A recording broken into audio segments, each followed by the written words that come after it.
Mungkin ada saudara kita Kristen di lingkungan ini, saya mohon maaf, tapi silahkan buka Bible Anda. Karena sampai detik ini masih ditranslate, masih diterjemahkan. Alhamdulillah masih ada yang mau terjemahkan dan ayat itu belum dibuang. Ayat itu belum dibuang insya Allah. Jadi kalau antum semua saudaraku yang sangat aku sayangi dan aku hormati, ada di lingkungan ini yang Kristen, bawa Bible, buka. Ya, lihat. Matius pasal 7 ayat 21. Matius pasal 7 ayat 21 sampai 23. Tapi intinya ada di ayat 21. Matius pasal 7 ayat 21. Bunyinya begini. Bukan orang yang berseru kepadaku Tuhan, Tuhan akan masuk kerajaan sorga. Artinya adalah, kalau ini kata Yesus, saya garis bawahi, ini kata Yesus, kalau kau panggil aku Tuhan, kau tidak masuk sorga. Kalau kita meninggal, roh kita keluar dari tubuh. Roh kita tidak diterima masuk sorga. Roh kita masuk mana? Tolong dijawab. Sepakat. Karena di sana cuma ada 2 tempat. Tidak ada tempat ketiga. Jadi Yesus bilang, kalau kau panggil aku Tuhan, maaf, kau tidak masuk sorga. Artinya, jadi Yesus bilang, kalau kau berseru kepadaku, Tuhan Yesus, engkau masuk neraka. Saya tidak mau masuk neraka. Saya berhenti panggil dia Tuhan. Tapi orang Kristen kalau dibilang gini marah. Padahal saya bilang begini bukan menghina. Saya sayang sama mereka. Saya sayang sama mereka. Karena setiap hari Sabtu dan Minggu atau hari Rabu mereka bawa Bible-nya. Tapi mereka gak pernah tahu bahwa Yesusnya melarang mereka memanggil Yesusnya Tuhan. Tapi orang Kristen kalau dibilang gini marah.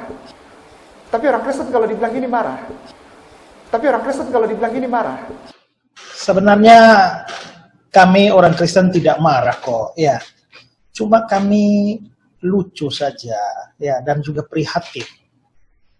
Lucu dan prihatin karena ada ya mantan pendeta sebodoh ini, ya. Itu sebenarnya perasaan kami, perasaan lucu, heran, ya, prihatin. Sekali lagi, itulah perasaan kami karena kalau ada pendeta yang mantan pendeta yang katanya sekolah tinggi lalu cara menafsirnya seperti itu menyedihkan sekaligus memalukan, ya. Jadi dikatakan bahwa kami bawa-bawa Bible tapi tidak pernah tahu bahwa Yesus melarang. Bukan begitu, Om, ya. Kami tahu ada ayat seperti itu, tapi bagaimana memahami ayat itu secara benar, itu yang harus dipahami, ya. Bukan seperti model pemahaman Anda yang kacau balau, ngawur seperti itu, ya. Bagi saya, apa yang Kainama katakan ini hanyalah pameran kebodohan, dan hanyalah menunjukkan sejauh mana atau sedangkal apa pemahaman dia tentang kitab suci Kristen. Baik sekarang maupun pada waktu dia masih jadi pendeta itu, ya. Nah memang ini ayat-ayat favorit, ya mungkin gara-gara para mualaf ini lalu akhirnya diambil juga oleh orang Islam yang lain untuk mengatakan bahwa Yesus melarang orang Kristen menyebut dia Tuhan dan kalau menyebut dia Tuhan itu akan masuk neraka. Ini terus terang, aduh ini penafsiran anak-anak, anak TK ini ya. Nah sekarang saya mau menunjukkan bahwa apakah ini penafsiran model seperti Kainama ini penafsiran yang benar, ya. Nah, sekarang kita melihat ayatnya saja ya. Matius 7 ayat 21 ini ayat yang dia persoalkan tadi. Bukan setiap orang yang berseru kepadaku Tuhan, Tuhan akan masuk ke dalam kerajaan surga, melainkan dia yang melakukan kehendak Bapakku yang di surga. Nah, dia kutip ini kata-kata Yesus, lalu Yesus bilang bukan setiap orang yang berseru kepadaku Tuhan, Tuhan akan masuk ke dalam kerajaan surga. Jadi kesimpulannya adalah bahwa orang yang menyebut Yesus Tuhan itu tidak akan masuk surga. Nah, satu hal yang perlu kita pahami saudara-saudara ya, bahwa membaca Alkitab itu, saya tidak tahulah bagaimana Quran mereka ya. Mungkin cara baca mereka di Quran tuh ya modelnya kayak begitu, comot-comot saja, dicopot-copot saja, tidak mengenal yang namanya konteks. Tapi kalau itu cara baca mereka ya jangan terapkan pada Alkitab kita. Ya, cara membaca Alkitab yang benar itu adalah satu ayat tidak pernah boleh dilepaskan dari konteksnya. Konteks itu adalah ikatan kalimatnya, baik ayat-ayat sebelumnya dan ayat-ayat sesudahnya. Itu menolong kita supaya memahami apa maksud kata-kata di situ. Ya, saya beri contoh saja. Kalau ada tiba-tiba ada kalimat saja bilang semua orang mati. Kalau ada kalimat semua orang mati, maka saudara bisa berpikir bahwa apakah seluruh orang di dunia ini mati? Tapi kalau ada konteksnya, misalnya dalam konteksnya ada kalimat yang berkata begini, bahwa pesawat Lion Air yang berangkat dari Jakarta menuju ke Medan mengalami kecelakaan, terjun bebas ke laut, dan semua orang mati.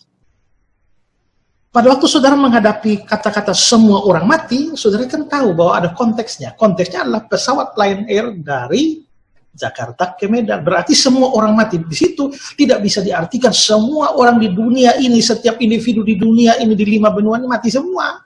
Tidak. Konteksnya menentukan, dan karenanya semua orang mati di situ, maksudnya semua orang yang ada di pesawat itu.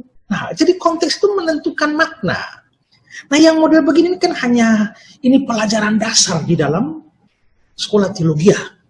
Masuk tingkat 1 itu langsung dapat pelajaran hermeneutik sini. Tapi kalau katanya ini orang ini kayak nama ini sekolah tinggi-tinggi, tapi kalau dari cara dia memahami begitu saja, ini menunjukkan dia nggak ngerti apa-apa tentang hermeneutik. Dan itulah sebabnya saya bilang, dia bilang orang Kristen marah, nggak marah, lucu, ya, lucu dan prihatin, menyedihkan bahwa ternyata cara menafsirmu hanya sejauh itu, ya.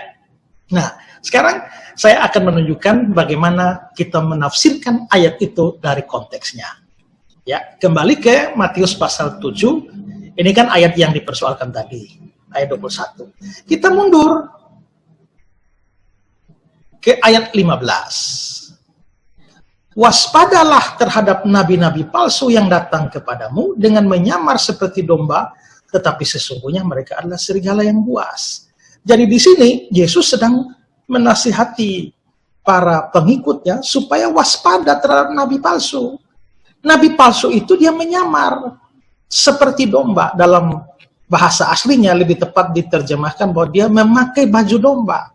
Tapi sesungguhnya mereka adalah serigala yang buas. Jadi ini konteksnya tentang nabi palsu. Nah, tampilannya, waduh, tulus seperti domba. Tapi sesungguhnya mereka itu buas seperti serigala. Nah, lalu bagaimana tahu untuk mendeteksi nabi-nabi palsu itu bagaimana? Yesus lalu bicara di ayat yang ke-16, dari buahnya lah kamu mengenal mereka. Nah, apa maksudnya buah di sini? Buah di sini, kalau kita studi itu lebih jauh, maka itu akan menunjukkan pada kehidupannya, buah-buah kehidupan. Jadi mereka itu bisa dilihat dari buahnya. Kita bisa kenal mereka. Dapatkah orang memetik buah anggur dari semak duri atau buah ara dari rumput duri? Demikianlah setiap pohon yang baik menghasilkan buah yang baik, sedangkan pohon yang tidak baik menghasilkan buah yang tidak baik. Jadi kalau pohonnya baik ya pasti buahnya baik. Kalau buahnya tidak baik ya pasti pohonnya tidak baik. Maka ayat 18, tidak mungkin pohon yang baik itu menghasilkan buah yang tidak baik, ataupun pohon yang tidak baik itu menghasilkan buah yang baik. Dan setiap pohon yang tidak menghasilkan buah yang baik pasti ditebang dan dibuang ke dalam api. Lalu ditegaskan ulang lagi, jadi dari buahnya lah kamu mengenal mereka. Mereka ini siapa? Nabi-nabi palsu.